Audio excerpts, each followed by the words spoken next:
distinction. This is historical to be the first robot in the world to be recognized with a citizenship. Cette cité qu'ils sont en train de faire à Jebel el-Lawz, en Arabie Saoudite, elle est sur l'endroit où le veau d'or a été adoré pendant l'absence du messager Moïse.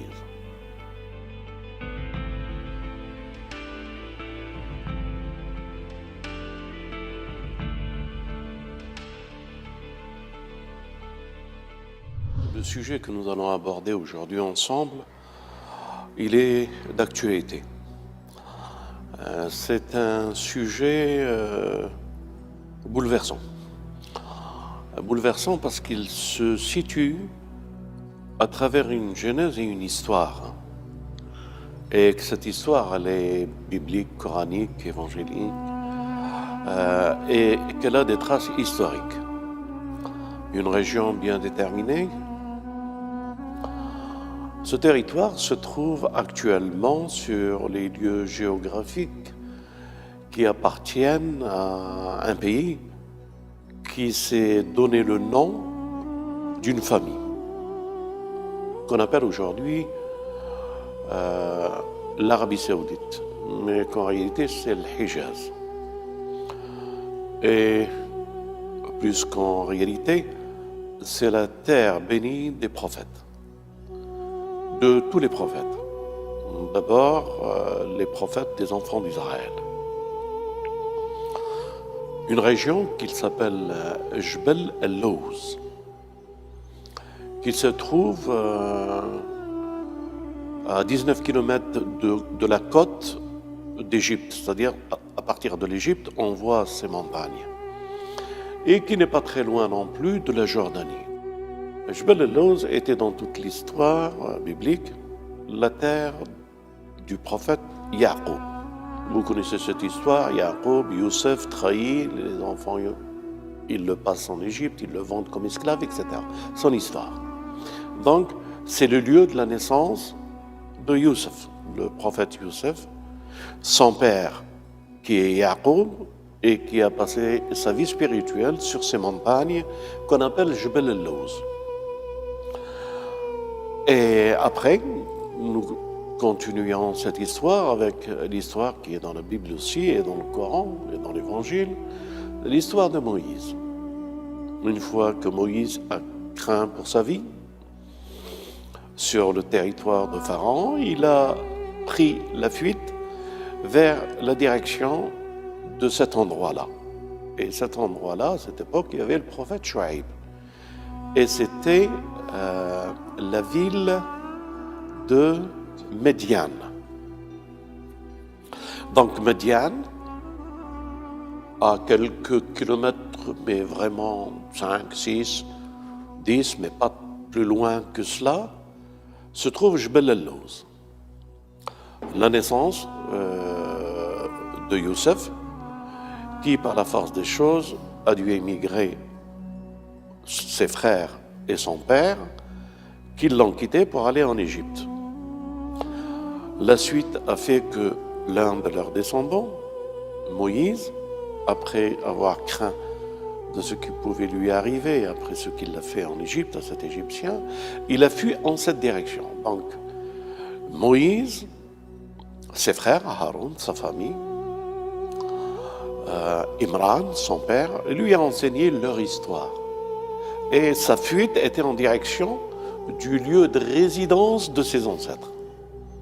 Et il a fui en cette direction pour aller se retrouver dans un endroit, après avoir épousé la fille de Shuaïb, accompagné avec sa femme et ses enfants, se trouvait sur le territoire de ses ancêtres, au mont Sinaï. Et là, il a vu une lumière qui a été vers elle, Dieu lui a parlé, il lui a donné une mission de revenir en Égypte pour aller libérer les peuples des enfants d'Israël.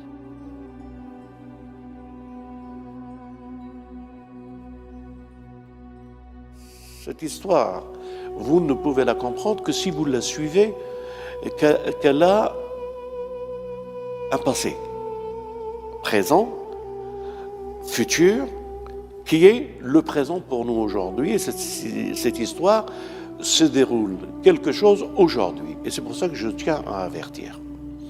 En somme, lorsque Moïse était avec les enfants d'Israël, les historiens ont cherché à comprendre par quelle voie il est passé et dans quelle montagne il a été pour recevoir la révélation. Alors, les histoires qu'ils nous ont racontées, et qui se racontent même aujourd'hui, que c'est des montagnes qui se situent en Égypte. Au mont Sainte-Catherine, il y a la montagne de Moïse, qu'aujourd'hui on appelle la montagne de Moïse. Et tout ça, ce n'est pas la réalité. La réalité, c'est que Moïse, la mer s'est ouverte où? Elle s'est ouverte à un endroit bien précis qui s'appelle Nouaïba en Égypte et qu'il y a 19 kilomètres en face qu'il y a un territoire qu'aujourd'hui on appelle l'Arabie Saoudite. La mer qui s'est ouverte et le peuple qui a traversé, le peuple des enfants d'Israël qui a traversé cette mer, c'est de Nouaïba, une petite ville en Égypte. Les preuves scientifiques, elles y sont aujourd'hui. Des archéologues qui ont découvert une roue en or dans la mer de Nouaïba et toute une armature qui fait laisser comprendre que la traversée de Pharaon était vraiment à cet endroit-là. Des preuves scientifiques et historiques que j'espère que le Sanzara vous les montrera. Et que moi-même, j'y étais avec 2 personnes à Nouaïba, cet endroit, pour voir cette traversée. Je suis inspiré par l'histoire. Je suis passionné par l'histoire des prophètes et j'aime bien marcher sur leurs traces pour comprendre dans quel lieu leur état, comment il a été. Et je peux vous dire que cette traversée des enfants d'Israël, cet endroit précis, Nouaïba, cette mer qui s'est ouverte, justement à Nouaïba, il y a un mont qui se soulève par rapport à la mer et que l'eau qui a dû disparaître, les enfants d'Israël ont pu traverser les 19 kilomètres qu'il leur restait. 19 kilomètres, retenez bien ça, pour traverser la mer et aller de l'autre côté. Ensemble, le voilà, Moïse, traversant la mer et allant de l'autre côté, avec les enfants d'Israël. Et l'histoire nous montre, c'est dans cette région qu'il est revenu, qu'il y a une histoire avec les prophètes et à un endroit bien précis que le Coran nous parle d'un endroit qui se situe et qu'il l'appelle Tawa. Enlève tes souliers, tu es sur le mont Tawa. Lorsque Moïse, durant le 2e voyage, et qu'il était absent pendant 40 jours, et retenez bien ça, il est revenu et il a trouvé les Banu Israël faisant un veau d'or par le Samaritain et l'adoraient prosterné d'une débauche, et ils prenaient du plaisir et ils passaient leur temps à la corruption et à la débauche à cet endroit avec un veau d'or. Les traces scientifiques sont encore aujourd'hui visibles. Quand on est à Nouaïba, il y a une grande colonne qui est pas très loin de la mer, qui était sur le bord de mer. C'est Salomon qui l'a mis pour signaler la traversée des enfants d'Israël à cet endroit. Et lorsqu'on arrive à l'autre endroit de la rive, qu'on appelle aujourd'hui l'Arabie Saoudite, il y avait le même pylône avec l'inscription, c'est à cet endroit que les enfants d'Israël ont traversé, écrit à l'époque de Salomon. Les Saoudiens se sont empressés de raser cela et l'ont remplacé par une plaque. Et qu'ils ont interdit cette zone à toute personne étrangère que par les services, leurs services, ou les Israéliens, ou les Américains, pour étudier cet endroit. Pourquoi je raconte cela? Et pourquoi je voudrais alerter l'opinion publique? Eh bien, parce qu'aujourd'hui, le fils de Salman, le roi, a proclamé que c'est un territoire qui n'est pas sacré et qu'il l'a fait sortir des territoires sacrés de l'Arabie Saoudite, de l'Hijaz, et que tout le monde, il pouvait en faire une ville universelle. Dans cette ville universelle, ils appellent ça la cité de l'intelligence artificielle. Et pourquoi cherche-t-on tellement à développer ça pour arriver à un tel résultat? Eh bien parce que Al-Dajjal, Iblis, il prendra forme humaine.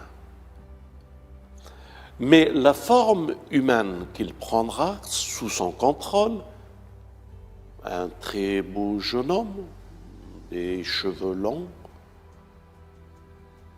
très beau dans l'apparence, agissant par des gestes et des paroles, en faisant tomber l'eau là où il veut, en tuant un être vivant, en le ressuscitant, en donnant les richesses et l'économie à propulsion à tous ceux qui se prosternent, en ramenant le mondialisme vers une seule élite, l'élite de ce qu'on appelle les Illuminatifs ou autres, les Francs ou autres, ou Bilderberg ou autres, ou les banques ou autres, ou les politiques ou autres, sous son contrôle. Le monde sera géré d'une telle manière, tout ce qu'ils leur proposeront, et les choix et les directions et la voie qu'ils devraient prendre, jusqu'à finir par prendre leur forme, qui ne peut pas être une forme, puisque le jeune ne peut pas être perçu, touché. Il peut toucher par un monde de vibrations, mais il ne peut pas toucher par le toucher, et il a besoin de l'humain pour le sens du toucher. Il prendra corps et forme dans les robots, et que ce sera un multiple sans chiffre, robotisé, et qu'ils ne sont qu'en réalité que l'intelligence artificielle. Elle prendra des noms. Sophia, yani masha'Allah, le nom Sophia. Ils prendront des figures qui ressembleront au Messie, mais qui ne sont que le faux Messie. Ils prendront des figures des awliya, des faux prophètes, et ils géreront ce qu'ils ont à gérer. Et c'est à partir de Jbel al-Lawz qu'ils voudront prendre le contrôle, non seulement sur cette terre, mais qu'ils auront des plateformes en dehors de la Terre, sur la Lune ou plus loin encore. Ils auront des moyens de communication, des radars, gérés pour notre humanité, pour le contrôle. Ils auront jusqu'à un moment où un groupe de personnes dira Yadul Qarnayn. Hajouj et Majouj descend, protège-nous d'eux, construis-nous un mur. Tout ceci n'est que ilm akhir zaman. Il est impossible pour que sur cet endroit, avec l'histoire que nous avons et la genèse de cet endroit, qu'il n'y a pas une main qui va intervenir et que c'est le premier jalon de la disparition des wahhabis sionistes en Arabie Saoudite. C'est ce que je suis en train de dire. Alors, à quoi s'attendrons-nous demain? Il est vrai que le centre Zahra a annoncé déjà il y a 10 ans que 2018, ce sera le commencement du déclin du sionisme. Donc, nous sommes devant un événement qui va être un événement grandiose, que les fidèles doivent prier Dieu, quelle qu'il soit leur religion, pour intervenir et pour faire stopper ce délire du veau d'or, encore une deuxième fois sur Jbel al-Lawz. Et comme pour nous dans le Coran, il est dit que les Banu Israël, les enfants d'Israël, les sionistes, ceux qui les suivront, seront hautains 2 fois et que la malédiction les frappera parce qu'il n'y aura pas de 3e fois. Nous sommes dans le début de cette période-là. Raffermir la foi des croyants, prévenir les croyants qu'une défaillance, ou changer la voie de Dieu, ou vivre en dehors de la volonté et de la parole de Dieu, vaut un prix.